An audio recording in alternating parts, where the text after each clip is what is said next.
Boa tarde a todos. Meu nome é Daniel Pimenta Furtado. Eu estarei apresentando aqui o meu trabalho de mestrado intitulado Classificação de Corais utilizando aprendizagem profunda. O trabalho contou com a orientação dos professores doutores Luiz Eduardo Oliveira e Marcos Anata Alves. O trabalho também foi financiado pela CAPES e pelo Instituto Serra Pilheira. Eh, o trabalho será dividido em 6 tópicos, iniciando por uma introdução, seguindo por uma fundamentação teórica, falaremos sobre os trabalhos correlatos, apresentaremos a metodologia experimental, apresentaremos também os resultados experimentais e finalizaremos com uma conclusão. Começando com a introdução, os recifes de corais, eles, são importantíssimo para o ecossistema marinho, servindo de habitat para 25% das espécies marinhas mundialmente. E esse ecossistema gerado por eles também fornece recursos para as pessoas que vivem nas regiões costeiras. Cerca de 500 milhão de pessoas mundialmente são impactadas por esse ecossistema proveniente dos recifes de corais, tanto pela pesca quanto pelo turismo. Infelizmente, devido às mudanças climáticas, esses corais vêm sofrendo com o aquecimento e acidificação dos oceanos. Então, uma coisa que vem acontecendo é o evento de branqueamento dos corais, mostrado aqui pela figura 2, que devido ao aquecimento mexe na relação dos corais com as algas que vivem em seu interior. Devido à importância dos corais para o ecossistema marinho, é necessário o seu monitoramento da sua saúde. O trabalho conta com a parceria do Laboratório de Ecologia Marinha da UFRN, que criou o programa de Olho nos Corais, que tem o objetivo incentivar usuários a postarem as fotos dos recifes em suas redes sociais com a hashtag. Com isso, o laboratório consegue monitorar a saúde dos recifes na costa brasileira. Com essas imagens, o laboratório cedeu para nós uma base de dados que possuem as imagens com a hashtag de olho nos corais, mais imagens cedidas pelo laboratório realizada por mergulhadores. Essa base, como ilustrado na figura 4, possui 2 rótulos. A imagem original possui a sua classe principal, juntamente com o mapa de segmentação. O mapa de segmentação é um diferencial da base, sendo a primeira base de corais que possui esse mapa de segmentação realizado por especialistas.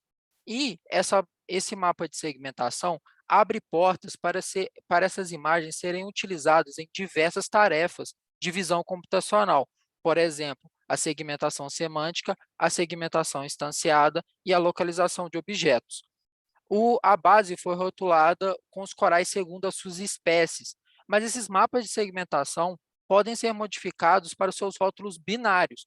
No rótulo binário, só existe o plano de fundo e o coral, então não existe a diferenciação das espécies nas imagens, mas é possível localizar o coral na imagem.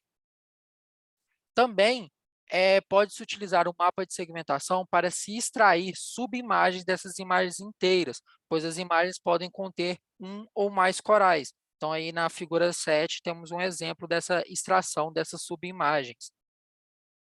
E com isso, e com essa base e devido ao processo de análise, é possível se criar modelos que realizem essas tarefas com as imagens extraídas da rede social, então podendo fazer a tarefa de classificação, a tarefa de segmentação ou a tarefa de localização. Mas esse processo de automização tem os seus desafios. Uma grande questão em relação às imagens é a padronização delas, pois elas são retiradas da rede social e fica a caráter do usuário tratar a imagem, pode ser adicionado texto, não, como mostrado aqui na figura 9. Não necessariamente o coral será um foco central da imagem postada na rede social. Também a quantidade de imagens, são 1.400 imagens, mas possuem um número grande de classes, sendo 21 classes. E também existe, em relação às classes das imagens, um certo desbalanceamento dessas classes. Algumas classes possuem somente 2 imagens e outras classes podem chegar na casa dos 300 imagens. Então, juntando essas informações, a principal pergunta de pesquisa que o trabalho visou em responder é se é viável utilizar a aprendizagem de máquinas para automatizar o processo de análise das imagens com a hashtag de olho nos corais. Pensando nessa pergunta de pesquisa, os objetivos gerais do trabalho foram avaliar os modelos de aprendizagem de máquinas frente a 3 cenários. O primeiro, a imagem inteira, a imagem como veio da rede social, sem nenhum tratamento. A segunda, a subimagem das imagens inteiras. Então, aumentando assim, como mostrado anteriormente, o número de imagens e reduzindo o ruído. Então, com essa redução, como isso impacta na performance dos modelos? E, por fim, testes iniciais com tarefas mais complexas, como a segmentação semântica e a localização de objetos. Os objetivos específicos também do trabalho foram utilizar um modelo capaz de interpretar os resultados da predição com as imagens inteiras devido aos diversos artefatos presentes nas imagens e a publicação da base de dados para outros trabalhos. Agora, seguindo para a fundamentação teórica, como é dito no título, o trabalho utilizou a aprendizagem profunda. O que é a aprendizagem profunda? É uma categoria de modelos de aprendizagem de máquinas. Como mostrado aqui na figura 10, na década de 60 foi criado o modelo Perceptron, que é uma rede neural com somente uma camada e uma célula. Mas só na década de 90 surgiu o MLP, com o surgimento do algoritmo de backpropagation, que pôde juntar essas células em múltiplas camadas. Então, surgiu esses modelos de redes neurais com múltiplas camadas, surgindo o conceito de aprendizagem profunda. E essas redes neurais, existe também as redes neurais convolucionais. As redes neurais convolucionais, também conhecidas pela sigla CNNs, possuem camadas convolucionais em seu interior. Essas camadas convolucionais, como mostrado aqui na figura 11, elas recebem a entrada e com seu cálculo, extraem uma saída. E no artigo da AlexNet, mostrou-se que essas camadas, elas tentam encontrar padrões, podendo ser padrões de cores, padrões de bordas, e com isso, extraindo características dessas imagens para realizar a sua predição.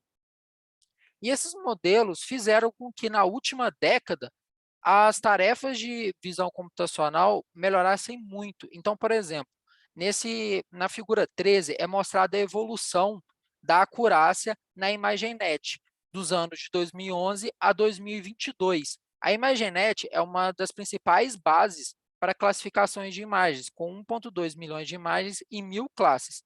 Em 2012, a AlexNet ganhou essa competição utilizando CNNs, e a partir disso todos os ganhadores utilizaram CNNs, e o gráfico mostra a evolução desses modelos na última década. Também, para a tarefa de segmentação semântica, as CNNs também foram primordiais para a evolução desses modelos para realizar essa tarefa. Na base Pascal 2012, utilizando a métrica, que é a métrica padrão para segmentação semântica, que é o MOU, também observa-se que em 2014 a FCN ganhou essa competição utilizando CNNs, e a partir disso também os melhores modelos nessa base em todos os anos utilizaram CNNs. Em relação às métricas para essas tarefas, né, e as que foram utilizadas nesse trabalho, para a tarefa de classificação, utilizou a análise da matriz de confusão, a acurácia como a métrica mais popular para classificação, o F1, que realiza a média harmônica entre o recal e a precisão, e o coeficiente de correlação de Matthew, que avalia o classificador entre -1 e 1. Para as tarefas de segmentação semântica, utilizou-se a acurácia por pixels, que se comporta como a acurácia da classificação, e o MOU. O MOU ele é a média para cada classe do IOU, que é mostrado aqui pela figura 15, que é a interseção do rótulo com a predição sobre a união desses dois conjuntos. Também, para as métricas de localização de objetos, foram utilizados a precisão, o recal e a métrica AP. A métrica AP ela é a área abaixo da curva de precisão e recal. ela tem um número, então podendo ser aí foi utilizada a AP50 e a AP95. O que isso quer dizer? Que para nessa métrica ser considerado como um verdadeiro positivo, aquela localização daquele objeto tem que atingir um certo nível de IOU mostrado anteriormente. Na AP50 é 0,5, na AP95 é de 0,95. Seguindo para os trabalhos correlatos, a tabela 1 apresenta um levantamento sobre as bases públicas de recifes de corais. Uma diferença dessas bases para a base do trabalho é que essas bases elas também classificam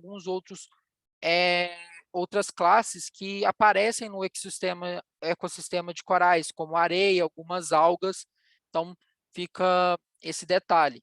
Então, temos aí a base MLC e a PLC, que são bases que são de imagens de altíssima definição, que possuem pixels rotulados em seu interior.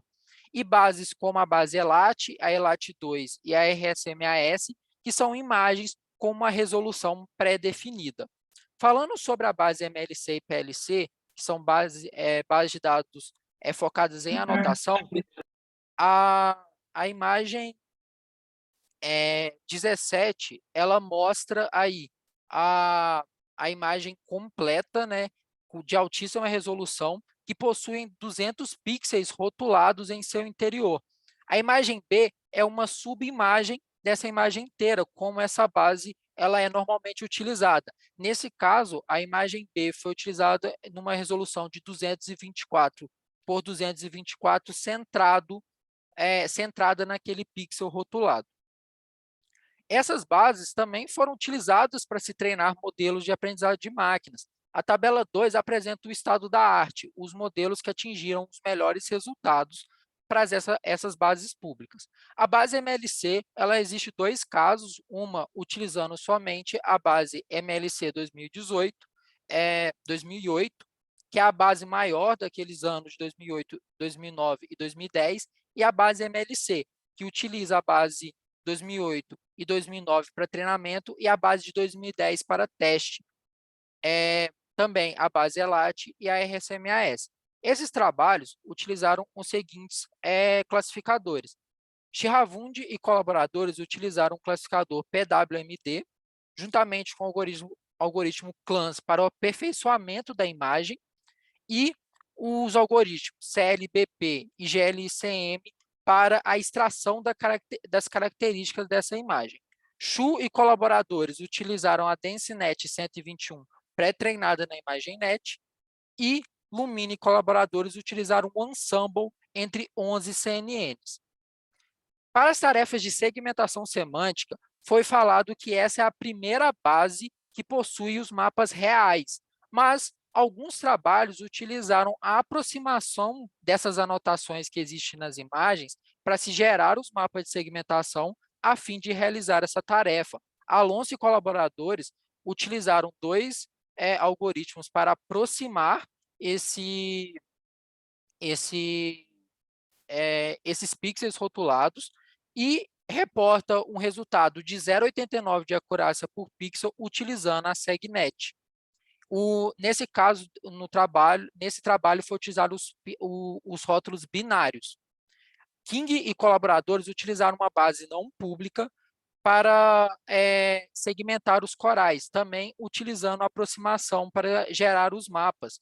Na figura 19, apresenta aí um exemplo dos resultados encontrados por ele e todos os modelos testados. Nesse caso, a rotulação é categórica. Nesse trabalho, foi utilizado 10 classes. Os melhores resultados reportados pelos autores é de 0,67 de acurácia por pixel, utilizando a DeepLab V2. Então, falando sobre uma análise crítica em relação aos trabalhos correlatos, algumas questões é a falta de definição clara entre a separação dos conjuntos de treino, validação e teste. Como são bases que possuem as imagens, muitas vezes não fica claro o que o trabalho utilizou para cada conjunto, atrapalhando a sua reprodutibilidade. Também não existe a utilização da técnica de transfer learning entre bases de dados. Outro caso também citado é que os trabalhos de segmentação semântica não utilizam os mapas reais, e sim aproximações. Também, os trabalhos de segmentação semântica não utilizam a métrica padrão MOU, que utilizando a acurácia por pixel, esses resultados podem estar superestimados. Então, agora, inicializando a parte da metodologia experimental utilizada no trabalho, falaremos da base de dados, falaremos sobre a tarefa de classificação, a tarefa de segmentação e de localização. Os recursos utilizados foram utilizados o Scikit-learn e o TensorFlow implementados em Python. Utilizou-se duas máquinas presentes no departamento de informática aqui da UFPR, e a tabela 3 apresenta o sistema operacional, a memória RAM, a CPU e a GPU de cada máquina. Falando sobre a base de dados aqui, em relação às imagens inteiras, são 1.411 imagens com 21 classes. Falando sobre os corais segmentados nessas imagens, são 3.938 corais com 22 classes. Existe uma classe que ela não é rotulada em nenhuma imagem inteira. Todas as imagens inteiras possuem o seu respectivo mapa de segmentação. A divisão da base, como o trabalho ele teve como objetivo aí, ver a viabilidade de utilizar esses modelos para classificar esses corais com a hashtag, a divisão da base ficou a seguinte: as bases de treinamento ficaram com as imagens com a hashtag do dia 1º até o dia 1º de janeiro de 2019, mais as imagens extras cedidas pelo laboratório. A base de validação foi as imagens do dia 1º de janeiro de 2019 até 1º de julho de 2019. A base de teste ficou do dia 1º de julho de 2019 até 24 de agosto de 2021. Esse período de teste de 2 anos é devido à queda do número de postagens durante a pandemia de Covid-19. Então, aqui a tabela 4 mostra a distribuição dessa base, levando em conta somente o mapa de segmentação. Quando analisamos o rótulo, a classe principal das imagens, a figura 20 tem aí a distribuição da base dentro dessas imagens inteiras. Então, utilizando a base completa, observa-se que algumas classes elas são pouco representadas e outras mais representadas. Também, devido à divisão dos conjuntos ser pela data, existe diferença de distribuição entre o conjunto de treino, validação e teste em relação às classes da base de dados. Também, para subimagens retiradas, aumenta o número de imagens, mas também continua com algumas classes sendo pouco representadas e outras classes mais representadas. Essa questão será discutida um pouco mais para frente na apresentação. Então, vamos iniciar falando como que foi a metodologia para a realização da tarefa de classificação. Essa parte será dividida em quatro partes. Falaremos da utilização das CNNs no projeto, falaremos do treinamento das CNNs, falaremos do experimento com as imagens inteiras e o experimento com as subimagens. As CNNs no trabalho foram utilizadas de duas formas, sendo que elas foram utilizadas para a extração de característica em junção com um classificador. Então, foi falado ali na fundamentação teórica que as CNNs elas encontram padrões. Então, utilizar elas, mesmo treinadas na base da ImagenNet, para se extrair as características e depois utilizar no classificador para realizar a classificação. E também as CNNs treinadas end-to-end, que é a CNN realizando a etapa de extração de características e também realizando a classificação. Para o treinamento dessas CNNs treinadas end-to-end, foram realizadas em duas etapas. Então, primeiro, a inicialização da camada densa, seguido do treinamento da CNN completa. Então, aqui a figura 23 mostra um gráfico de perda desse treinamento como exemplo. Também foi utilizado o early stopping para parar o treinamento antes que o modelo entrasse em overfitting. Então, também definindo esse número de épocas de treinamento. Durante o treinamento, foram utilizados data augmentation, foi escolhida a operação de giro, que realiza essa operação de forma aleatória durante o treinamento, a fim de aumentar o número de imagens presentes na base durante o treinamento desses modelos. Também foi utilizado o dropout na última camada, na camada densa. Esses modelos, como citado anteriormente, muitos são utilizados, como foi falado, para ImagenNet, com milhões de imagens e 1000 classes.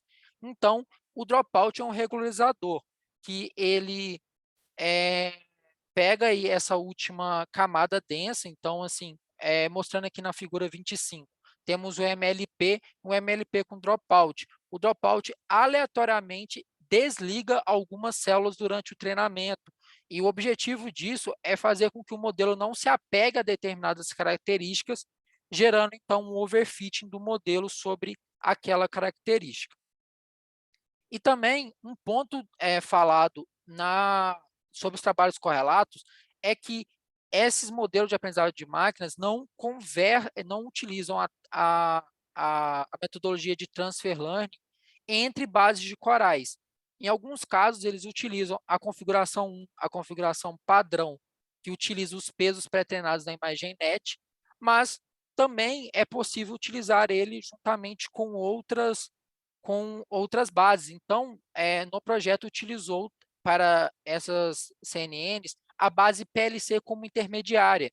Então, o modelo, primeiramente, com seus pesos pré-treinados na ImagenNet, é treinada nessa base PLC e depois com esse resultado treinado na base do projeto. A base PLC não foi utilizada de forma completa, selecionou-se 12 classes das 20 presentes, se retirou subimagens, como explicado na parte de trabalhos correlatos, de 224 por 224, e essa base utilizada possuía 99.123 subimagens para esse treinamento intermediário. Também, falando sobre a base utilizada por experimento com as imagens inteiras, foi definido que uma classe para entrar nesse experimento precisava ter 50 imagens de treinamento. Como falado ali na distribuição, algumas classes eram pouco representadas. No final, o número de classes ele diminui de 21 para 7. A tabela 5 apresenta a distribuição dessas classes que foram utilizados nesse experimento para treino, validação e teste. Os modelos utilizados, na configuração utilizando a CNN como extrator de características, utilizou a EficienteNet B7 como extrator de características pré-treinada na ImagenNet, mais a regressão logística. Para as CNNs treinadas em end-to-end, utilizou-se a ResNet 101 em suas duas configurações, somente pré-treinada na ImagenNet e ela utilizando a PLC como intermediária. Também realizou-se uma combinação esses três modelos, que a partir das predições de cada modelo, realiza-se a média dessas probabilidades para se gerar uma nova predição. Com isso, cada modelo tem, às vezes, um comportamento de classificação. Então, essa combinação tem o objetivo de gerar um modelo mais robusto. Também, falado na introdução, o trabalho ele tem como objetivo específico explicar a predição desses modelos. Então, selecionou-se o LIME, que utiliza superpixels para interpretar a predição desses modelos. Então, aqui a figura 26 apresenta uma imagem que é ilustrada no artigo do LIME, que eles utilizaram uma imagem que contém várias classes aí, que o modelo pode, com a ideia de deixar realmente o modelo confuso, o modelo prediz essa imagem, classifica essa imagem como a da classe guitarra, e quando é extraído aí o resultado do LIME, mostrado aí pela figura B, essa predição acontece por causa do braço do violão, que o modelo entende que parece com o braço de uma guitarra, mas também ele apresenta para as outras classes, então é mostrado aí que existe aí a ativação para a classe violão no corpo do violão, também existe ativação para a classe labrador, com a cabeça do cachorro presente nessa imagem. Então, foi utilizado o LIME para também interpretar esses resultados. Falando sobre o experimento com as subimagens, manteve-se essa questão com para uma classe ser utilizada ter pelo menos 50 imagens de treinamento, mas para subimagens levanta outro problema, o tamanho dessas subimagens, porque pode ter algumas subimagens muito pequenas. Então, foi testado 2 lineares de número de pixels dessas imagens. O primeiro sendo 224 vezes 224 e 128 vezes 128.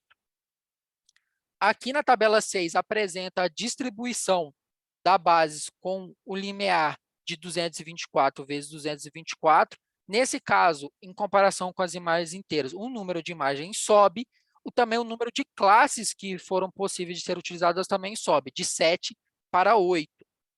Para subimagens com um número de pixels por 128 vezes 128, o número de classes sobe de 8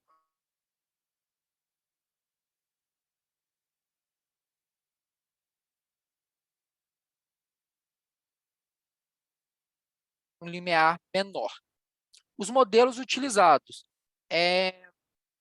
foram utilizados para as subimagens de 224 vezes 224, os mesmos modelos que utilizados pela imagem inteira, com exceção que na Eficiente Net troca-se a Eficiente Net B7 pela B0, pois foi utilizada uma resolução de entrada também desses modelos com a resolução 224 por 224. Para as subimagens com 128 vezes 128, foi utilizada a MobNet V2, pois ela aceita essa resolução de entrada de 128 por 128. Então, foi utilizado somente 2 modelos, a MobNet como extrator de características mais a regressão logística e a MobNet V2 pré-treinada na ImagenNet. Falados também nos objetivos do trabalho, também foi realizado testes iniciais para tarefas mais complexas, como a de segmentação semântica e a localização de objetos. A figura 27 mostra um exemplo dessas duas tarefas. Utilizou-se os rótulos binários, então não existe a diferenciação da espécie nas imagens. Então, não é necessário lidar com o desbalanceamento de classes. Então, para esses 2 experimentos, pôde-se utilizar a base completa, a base toda cedida pelo laboratório. E a distribuição está apresentada aqui na tabela 8, com 889 imagens de treino, 181 imagens para validação e 341 imagens para teste.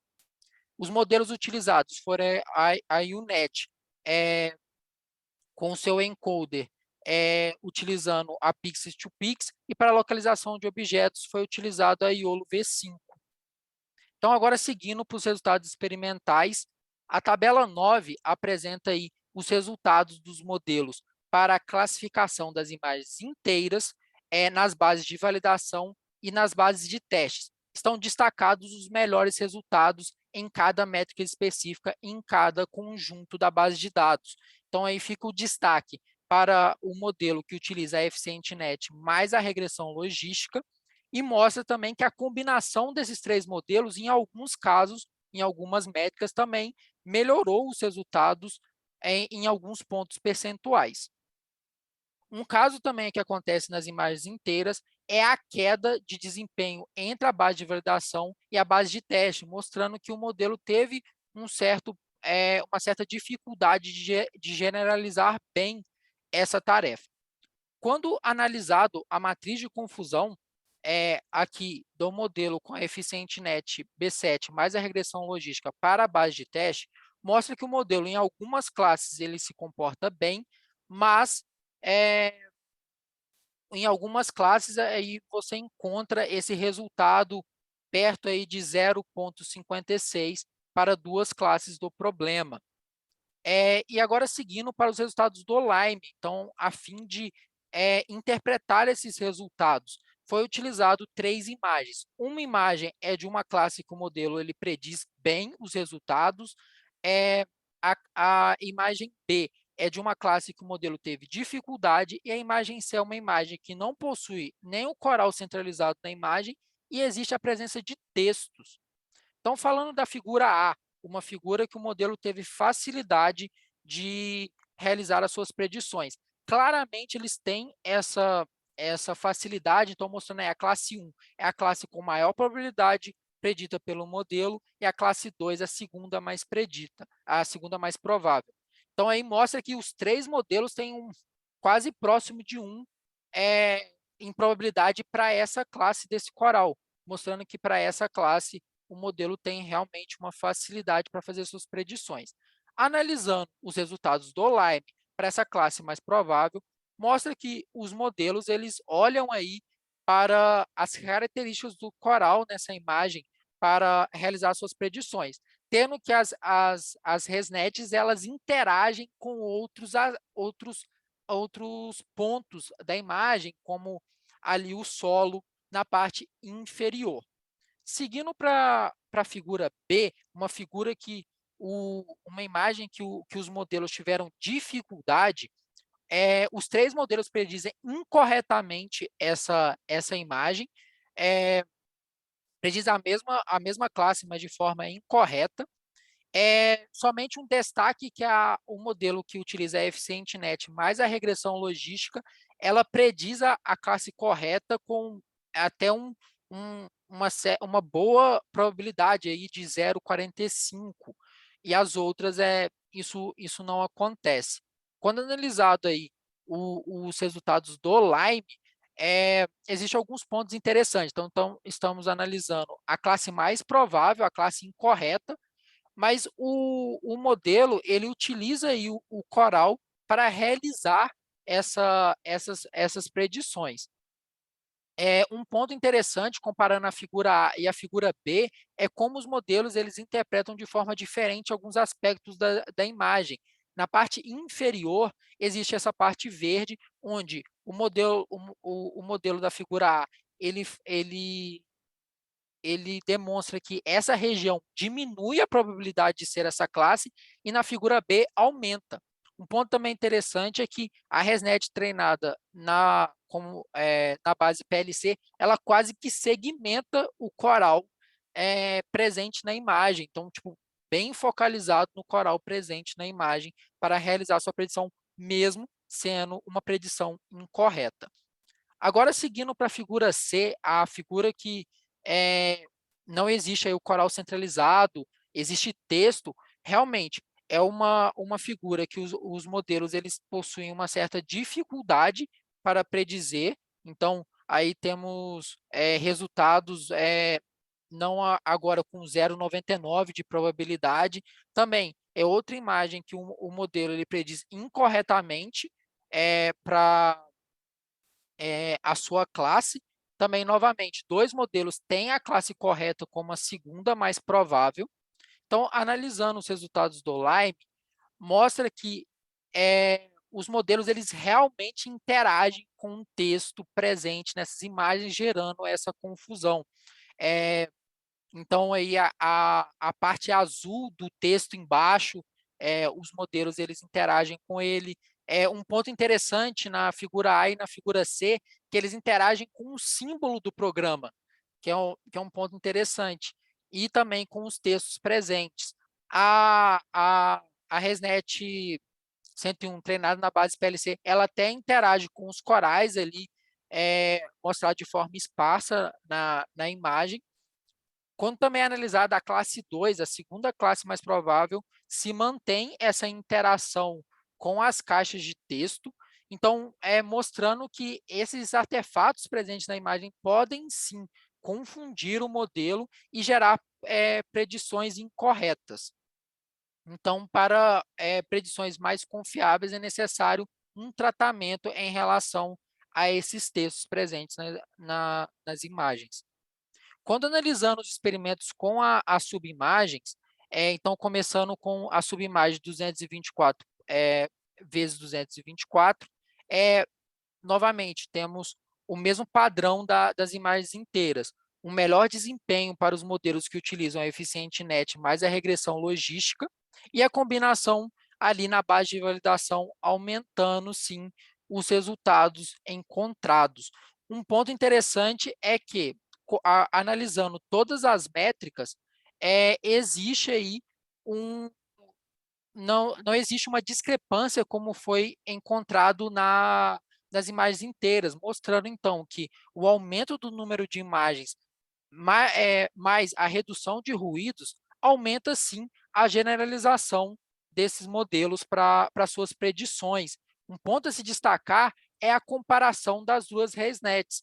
É, a ResNet treinada na ImagenNet possui melhores resultados na base de validação, mas quando analisado na base de teste, o seu resultado é inferior ao modelo treinado na base PLC, mostrando então que esse treinamento utilizando o Transfer Learning melhorou a generalização do modelo.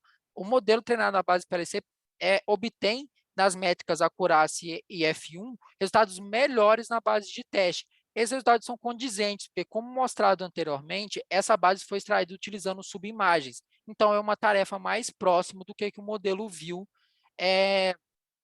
utilizando também as subimagens na base de dados. Na figura 34, apresenta aí a matriz de confusão para a eficiente net mais a regressão logística. Uma matriz de confusão com uma diagonal principal melhor do que nas imagens inteiras, devido ao melhor resultado. Ainda algumas classes também que o modelo continua com alguma dificuldade para realizar as suas predições, mas em alguns casos até tem melhores resultados que encontrado na imagem inteira. Para as imagens com o número de pixels de 128 vezes 128, então foi testado esses dois modelos.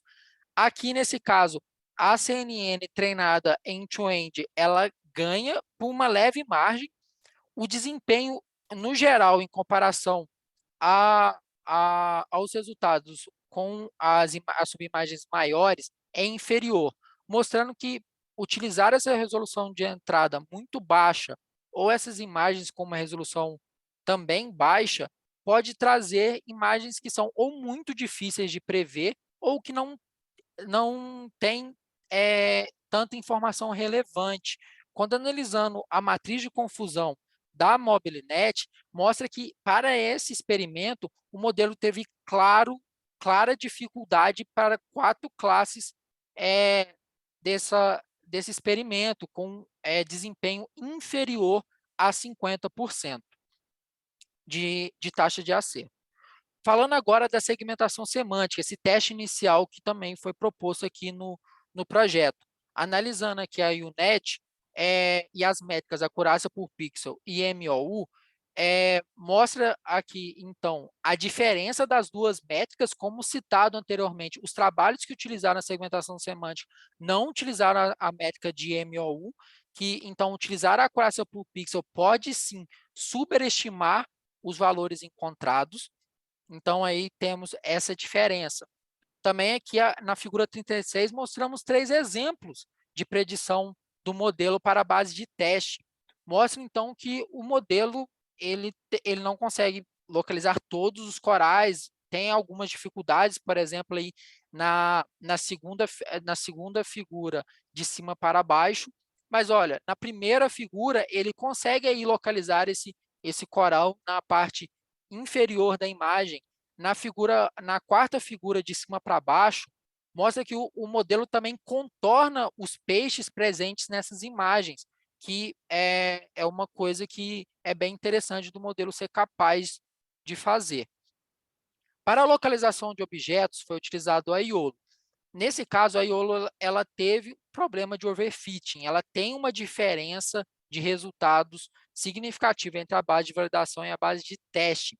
E também ela tem algumas métricas que podem ser melhoradas. Mas aqui na figura 37, nós temos a comparação de 16 exemplos na base de testes para essa localização. A figura A temos os rótulos e a figura B temos a predição do modelo. Observando rapidamente, mostra-se que o modelo ele tem uma certa facilidade de encontrar corais que estão centralizados nas imagens.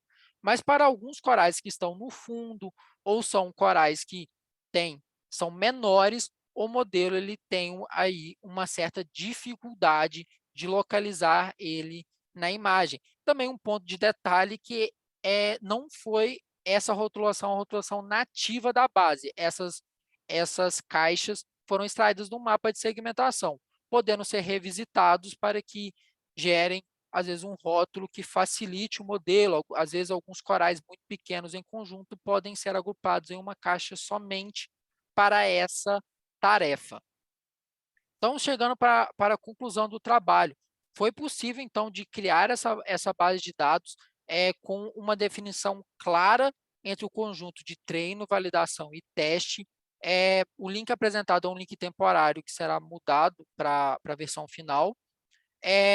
Ao utilizar as CNNs, mesmo pré-treinadas na Imagenet como extrator, mais a regressão logística, apresentou os melhores resultados em relação às CNNs treinadas end-to-end. Então, fica aí essa configuração utilizando a EficienteNet mais a regressão logística. O Lime, ele conseguiu aí identificar quais são as regiões que os modelos eles utilizam para predizer esses corais, mas também mostra que esses textos presentes na imagem podem influenciar na decisão dos modelos. Utilizar as subimagens aí com o aumento da base de dados melhorou na generalização do modelo. Então, tendo os resultados entre a base de validação e a base de teste melhor, e também apresentou resultados iniciais para tarefas mais complexas, como a segmentação e a localização, mostrando que a base e o trabalho podem ser utilizados para tarefas mais complexas e podem ser revisitados por outros projetos. Então, o trabalho ele respondeu aí à pergunta de pesquisa: é viável de utilizar esses modelos para automatizar esse processo, mas abre também espaço para outras coisas que foram discutidas durante o desenvolvimento do trabalho. Então, a revisitação para testar outros modelos de classificação a fim de melhorar os resultados encontrados, pode também utilizar games para se criar artificialmente imagens de corais a fim de aumentar o número de imagens para treinamento. Foi mostrado também para o experimento com as subimagens que utilizar transfer learning é benéfico nesses casos. Então, utilizar múltiplas bases de dados para realizar esse transfer learning a fim de criar um modelo cada vez mais robusto para essa classificação. Também foram os estudos iniciais para as tarefas de segmentação semântica e localização de objetos. Então, testar novos algoritmos. Também testar essas tarefas com os rótulos categóricos, com modelos capazes também de não somente localizar o coral na imagem, mas também diferenciar ele por espécie. E também uma tarefa que não foi utilizada aqui no trabalho é a tarefa de segmentação instanciada, que também pode ser utilizada à base a fim de gerar resultados nos rótulos binários e categóricos. Muito obrigado.